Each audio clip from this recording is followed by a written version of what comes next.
कल्पना कीजिए, आप एक ऐसे शहर में खड़े हैं जहां सड़कों पर करोड़ों डॉलर की कारें दौड़ती है, आसमान को छूती कांच की इमारतें चमकती है और दुनिया की सबसे बड़ी टेक कंपनियों के ऑफिस कुछ ही किलोमीटर की दूरी पर मौजूद है। एक ऐसा शहर जहां लोग एक छोटे से अपार्टमेंट का किराया देने के लिए लाखों रुपए खर्च कर देते हैं, लेकिन उसी शहर की चमचमाती सड़कों के किनारे फुटपाथों पर लगे तंबुओं में हजारों लोग अपनी रात गुजारते हैं। कुछ लोग पुराने कंबल में लिपटे हुए, कुछ शॉपिंग कार्ट में अपना पूरा सामान लेकर घूमते हुए, कुछ लोग खाने के लिए लाइन में खड़े और कुछ ऐसे जिन्होंने शायद जिंदगी से उम्मीद छोड़ दी है। ये कोई गरीब देश का शहर नहीं है, ये है सैन फ्रांसिस्को, दुनिया के सबसे अमीर और सबसे आधुनिक शहरों में से एक। लेकिन सवाल ये है, जब इस शहर में अरबों डॉलर की कंपनियां मौजूद हैं, जब यहाँ दुनिया के सबसे अमीर लोग रहते हैं, तो फिर हजारों लोग सड़क पर रहने के लिए मजबूर क्यों है? क्या वजह सिर्फ गरीबी है या इसके पीछे छुपी है एक ऐसी सच्चाई जो बाहर से दिखने वाले अमेरिका से बिल्कुल अलग है? दोस्तों, आज के इस वीडियो में हम जानेंगे सैन फ्रांसिस्को की चमकती दुनिया के पीछे छुपी सच्चाई, यहाँ रहने वाले होमलेस लोगों की दर्दनाक जिंदगी, वे कैसे जीते हैं, क्या खाते हैं, रात कहाँ बिताते हैं और आखिर इतने विकसित शहर में लोग बेघर क्यों हो जाते हैं। लेकिन इस कहानी को समझने के लिए सबसे पहले हमें समझना होगा आखिर सैन फ्रांसिस्को है क्या। अमेरिका के पश्चिमी तट यानी वेस्ट कोस्ट पर बसा सैन फ्रांसिस्को एक ऐसा शहर जिसे दुनिया इनोवेशन, टेक्नोलॉजी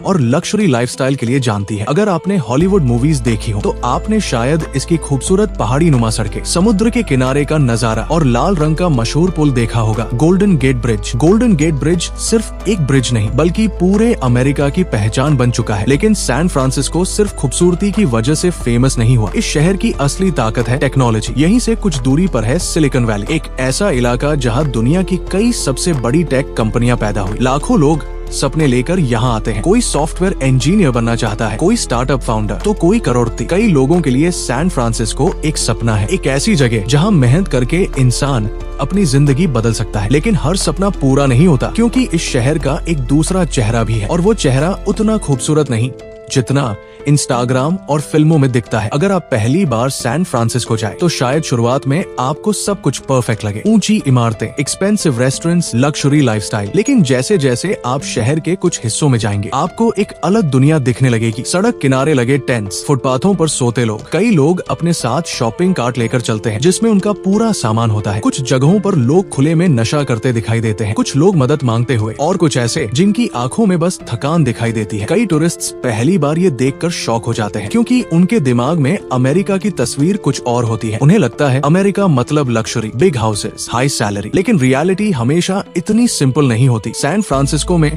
होमलेसनेस यानी बेघर होने की समस्या कई सालों से एक बहुत बड़ी चुनौती बनी हुई है और ये सिर्फ घर न होना नहीं है, इसके पीछे छुपी होती है आर्थिक परेशानी, मेंटल स्ट्रेस, बीमारी, फैमिली प्रॉब्लम्स, जॉब लॉस और कभी कभी एक गलत फैसला। लेकिन सवाल अभी भी वही है, इतने अमीर शहर में कोई सड़क पर कैसे पहुंच जाता है? इस सवाल का जवाब उतना आसान नहीं जितना दिखता है, क्योंकि कभी कभी एक नौकरी छूटना, एक बीमारी या रेंट का बढ़ जाना किसी की पूरी जिंदगी बदल देता है। लेकिन अब सबसे बड़ा सवाल, आखिर लोग होमलेस होते क्यों है? क्या ये लोग काम नहीं करना चाहते? क्या ये सिर्फ उनकी गलती है या फिर कहानी कुछ और है? सच्चाई ये है कि हर होमलेस इंसान की कहानी अलग होती है, लेकिन कुछ कॉमन वजह हैं जो बार बार सामने आती है। और सबसे पहली वजह है महंगा किराया, एक ऐसा जाल जिससे निकलना मुश्किल है। सैन फ्रांसिस्को दुनिया के सबसे महंगे शहरों में गिना जाता है। यहाँ एक छोटे अपार्टमेंट का किराया भी कई लोगों की पूरी कमाई का बड़ा हिस्सा खा सकता है। यहाँ एक बेडरूम अपार्टमेंट का किराया $3000 और 2 बेडरूम अपार्टमेंट का किराया $4000 पर महीना है, यानी कि 3 से 4 लाख भारतीय रुपए। जो लोग अच्छी सैलरी वाली टेक जॉब्स में नहीं हैं, उनके लिए सर्वाइव करना मुश्किल हो सकता है। हम अक्सर सोचते हैं कि अमेरिका में जॉब मिल जाए तो जिंदगी सेट हो जाती होगी, लेकिन रियलिटी थोड़ी अलग है। बहुत से लोग पेचेक टू पेचेक जीते हैं, यानी महीने की सैलरी खत्म हुई तो सेविंग्स लगभग जीरो। अगर अचानक नौकरी चली जाए तो सड़क ही आखिरी ऑप्शन बचती है। कई लोग कभी इमेजिन भी नहीं करते कि वे जिंदगी में होमलेस हो जाएंगे। कुछ इलाकों में लोग खुले में नशे करते दिखाई देते हैं। लेकिन अब सबसे बड़ा सवाल, क्या सरकार कुछ नहीं कर रही या फिर इतनी कोशिशों के बाद भी समस्या